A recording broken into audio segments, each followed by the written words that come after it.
Hi again then guys, and welcome to, of course, another breakdown of an individual car from the latest 1.25 patch. And this one, as I kind of alluded to earlier on today, and as a number of you guys have been very vocal about as well, this is definitely one of the best cars of the 1.25 patch. I mean, I did not expect to enjoy the car a huge amount because I'm not a huge Mini fan. I mean, surprise, surprise, I'm not a super fan of that many cars really, but the Mini is more of a cultural icon that I have a lot of respect for what it achieved rather than a car that I love. For instance, I like the Mini, I like the tuning that people do to them. A buddy of mine used to have one, wide arch body kit, crazy upgrades, big touring fuel tank in the trunk.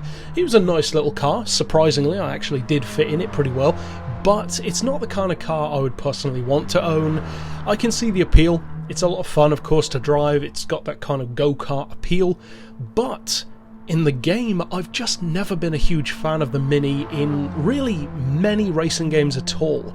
In Forza, I rarely, if ever, use the classic Mini in games like Horizon, and even in Gran Turismo, the games which do feature it of the franchise at least, the 1998 1.3 litre version, which a lot of people seem to be confusing this one with, thinking that we have had it in the franchise before.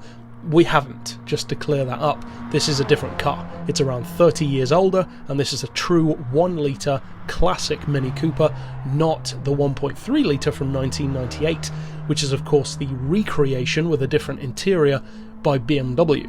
So with that out of the way, the only Mini of the franchise up until now that I genuinely loved, and it's actually one of my favourite cars in the game that features it, is the one that this livery is from. And there are a ton of these liveries in the community. It's either this or Mr. Bean's yellow one, pretty much one of the two. And it is of course the Monte Carlo 1275S Rally Mini from Gran Turismo 2. Reasonably expensive for what it is. It was like 500,000 credits, and it didn't have a huge amount of power. It was similar to this one, around 64 I think it was, if I recall correctly. It might have had more, I'm not sure, I'm thinking I might be wrong about that actually, but either way it was a lot faster than you'd expect a Mini to be. Super lightweight, extremely quick through corners, and that's actually the thing that I think brought me around on this car, because as I said, I wasn't particularly excited for it. I would have definitely grouped it in with stuff like the Abarth Fiat 500.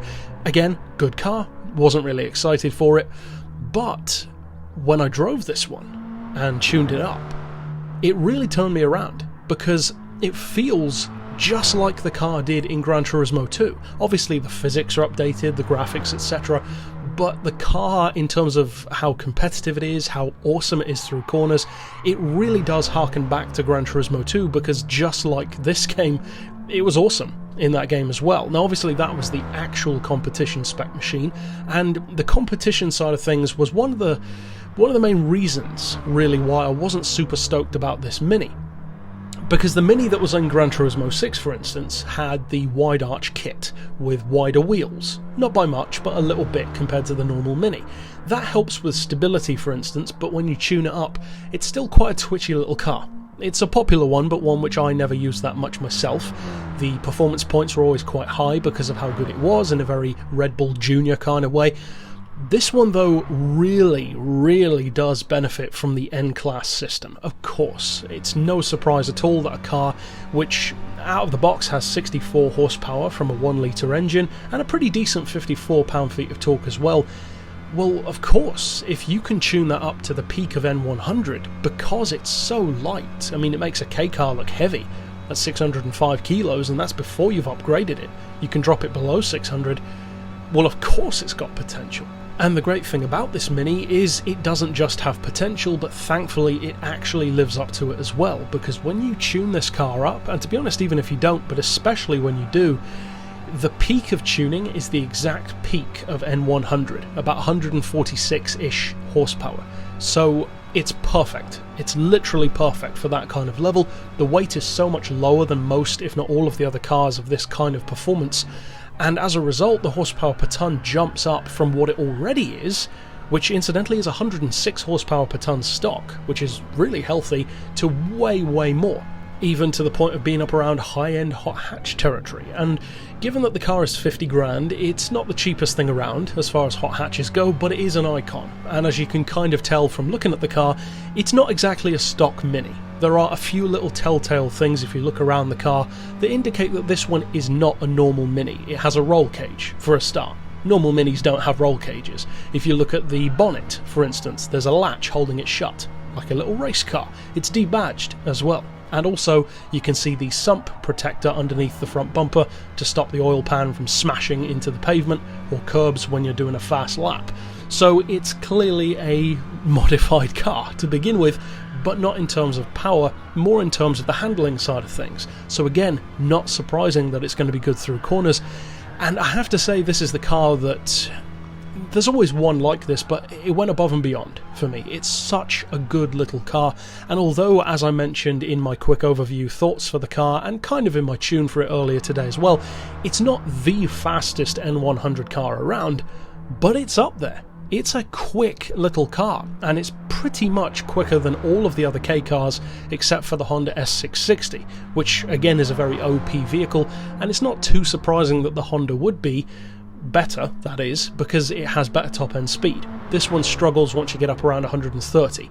With Slipstream you can get it around 140, 145, but it's not really a top-end kind of car. It's about low-speed corners, and again, as I mentioned on the tuning side of things, the only real downside of this Mini is that when you tune up the gearbox, it has quite a detrimental effect on the launch. It becomes very, very sluggish off the line, which isn't too surprising given that it doesn't have a great amount of torque to work with, especially when it's tuned compared to a lot of the other, for instance, K cars, like the Daihatsu Copen, which has a ton of torque, whereas this one, in comparison, simply doesn't. It's not bad, but it's not quite as quick as some of those. So overall, as far as classics go, which this most definitely is, of course, a true 1965 Mini, it's a great classic addition to the game. It's a great one that, technically speaking, we've never had in the franchise before, and it's one which really pleasantly surprised me. So if for whatever reason you haven't tried the Mini yet, maybe like me you thought, well, it's a Mini, how good is it really going to be? More of a maybe collector's item, like a little cruiser. Trust me, it isn't. This car is a pint-sized bruiser. It's brilliant through corners, and as you'll see from tomorrow's Beards and Cars footage for the background of the video, it can take on cars with a lot more power. I take on some cars tomorrow in that video in my N100 Mini against N400 cars, including the Group 3 and Group B road cars from Subaru and Ford. So it's got a ton of potential, and that's around the Nordschleife again. In fact, it's the 24-hour circuit, so it's even bigger.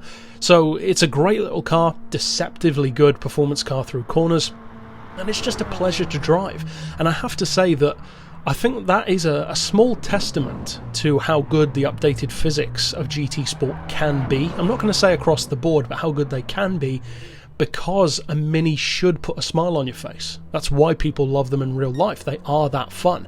So to actually feel that in a game, that's a really good job on the part of the developers. It should feel that good, so well done to Polyphony for that. But overall, that's it for this pick. Of course, if you haven't already checked out my circuit tune for it earlier on today, you can click through at the end and see that. But for now, as always, thanks for watching.